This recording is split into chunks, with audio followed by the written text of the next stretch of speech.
49 అంటే సంతానం, 49 అంటే సంతోషం. 39 ఆంధ్రప్రదేశ్ తెలంగాణ.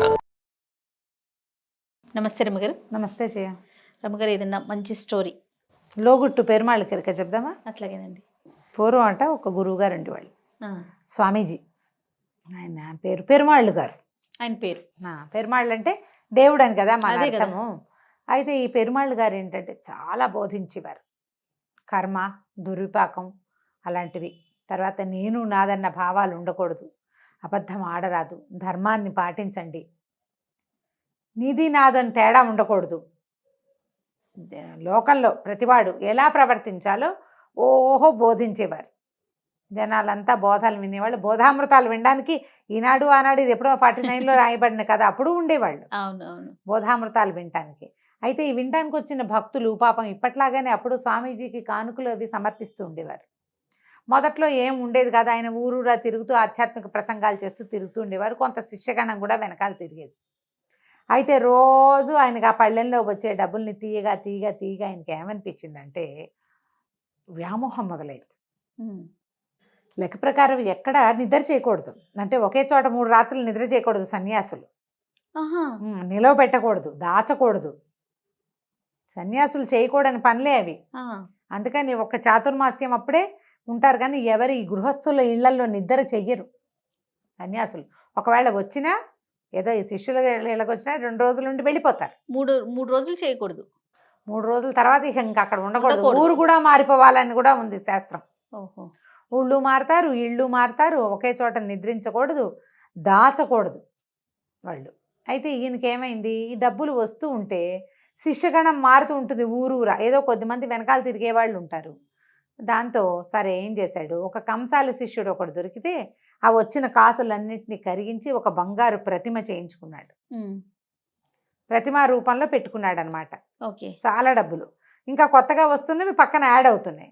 ఆ ప్రతిమను రోజు ఓసారి చూసుకుంటూ ఉండేవాడు.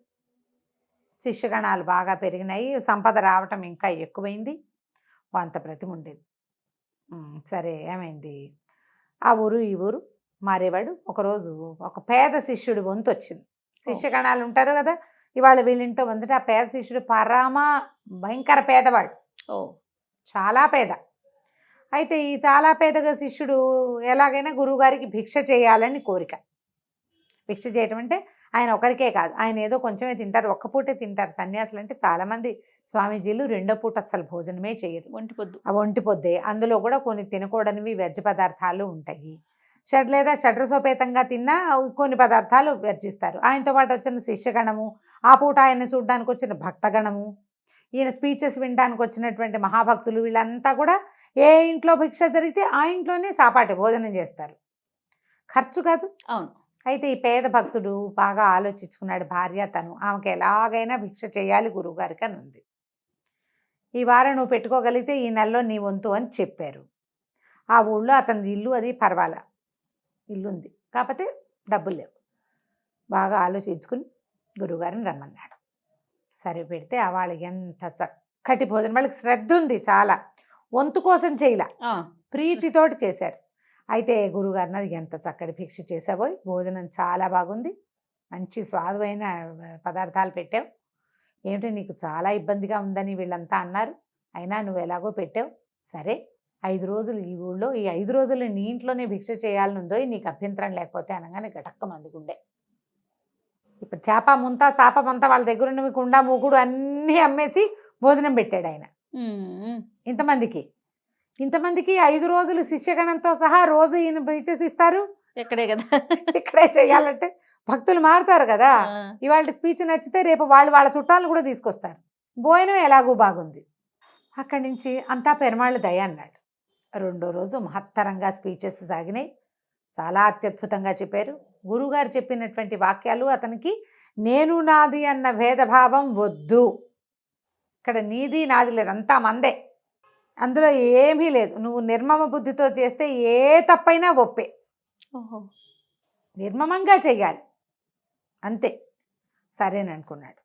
2వ రోజు గడిచింది, ఎంతమంది వచ్చారు, బాగుంది. 3వ రోజు గడిచింది, ఎంతమంది వచ్చారు. 4వ రోజు కూడా గడిచింది, చాలామంది వచ్చారు. చక్కగా భోజనాలు షడ్రసోపేతంగా కుదురుతున్నాయి. గురువుగారు చాలా సంతోషిస్తున్నారు. భిక్ష అమోఘంగా అఖండంగా జరుగుతుంది. శిష్యగణం అంతా ఆశ్చర్యపోతారు. గురువుగారు పరమాశ్చర్యం. 5 రోజులు గడిచాక, ఏమోయ్ నాయనా, నువ్వు చాలా బాగా చేసావు. నీ అంత అత్యద్భుతమైన శిష్యుణ్ణి నేను ఇప్పటిదాకా చూడలేదు. ఈ 5 రోజులు ఏ భేదభావం లేకుండా వచ్చిన వాళ్ళందరినీ చక్కగా ఆదరించావు.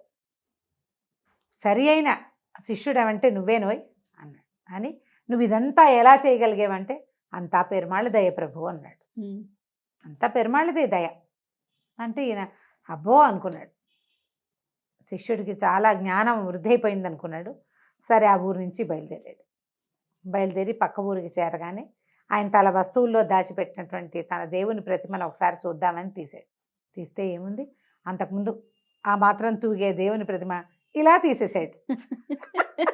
లోపలంతా డొల్లైపోయింది బంగారం. ఈయన ఏం చెప్పాడు, నీది నాదని భేదభావం లేదు, అదే కదా, అందరికీ ఉపయోగపడమే మానవ జన్మకి సార్థకత. నువ్వు ఈ జన్మలో ఉపయోగపడు, వచ్చే జన్మ లోపల నీకు ముక్తి వస్తుంది కదా. మరి పెరుమాళ్ళకి అంతా పెరుమాళ్ళ దయ అంటే పెరుమాళ్ళు ఎవరు ఇక్కడ?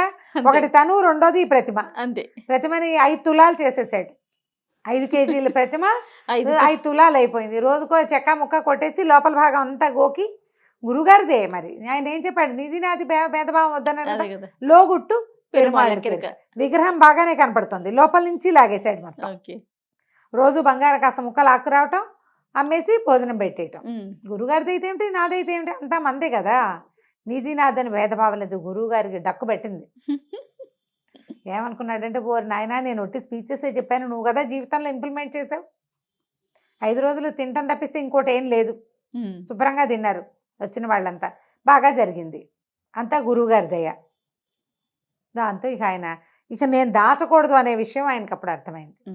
లోగుట్టు ఎప్పుడు కూడా భగవంతుడికి తెలుస్తుంది. ఇప్పుడు నేనేదో చేస్తా, నేను అనే ఒక ఎంటిటీ, ఎవరో ఒక వ్యక్తి అనుకుందాం. ఈ చేసేటప్పుడు నేను ఎందుకు చేశాను అనేది ఎవ్వరికీ ప్రపంచానికి తెలియదు. అవును, కానీ భగవంతుడికి తెలుసు ఖచ్చితంగా. ఆయన ఎక్కడుంటాడు? లోపల పరమాత్మ వ్యవస్థిత అని చెప్తారు. ఈ శిఖలో భగవంతుడు మనకి మన మంత్రపుష్పం వింటే శ్రద్ధగా తెలుస్తుంది ఎక్కడ ఎలా ఉన్నాడు. ఈ లోపల హృదయానికి కిందగా ఒక నీలం రంగు ఒక కమలం పద్మం ఉంది, ఇలా ఉంటుంది. లోపల ఒక విద్యుల్లేఖలాగా మెరుపు తీగలాగా మెరుస్తున్నటువంటి ఒక రేఖ ఉంటుంది. దానికొసన చిన్నది ఒక దీపం ఉంది, అందులో పరమాత్మ ఉంటాడు. ఆ పరమాత్మ ఉన్న నాళ్ళే ఇది శరీరం చక్కగా నడుస్తూ తిరుగుతూ పడుతూ అన్ని రకాల పనులు చేస్తూ ఉంటుంది. పరమాత్మ వెళ్ళిపోయాడు అనుకో, ఏం చేసేదేం లేదు వ్యవహారం. ఇప్పుడు నేను ఎవ్వరికీ చెప్పను, భూప్రపంచం మీద అక్క చెల్లి అన్న తమ్ముడు కూడా చెప్పను, నేనే చేస్తా క్రియ. కానీ ఆయనకి తెలుసు కదా, లోపల వాడు అక్కడ వాడు కాదు, ఇక్కడ ఉన్నాడు కదా ఒకడు, వాడికి తెలుసు కదా నీ లోపలి గుట్టేమిటో, నీ గుణమేమిటో భగవంతుడికి తెలుసు.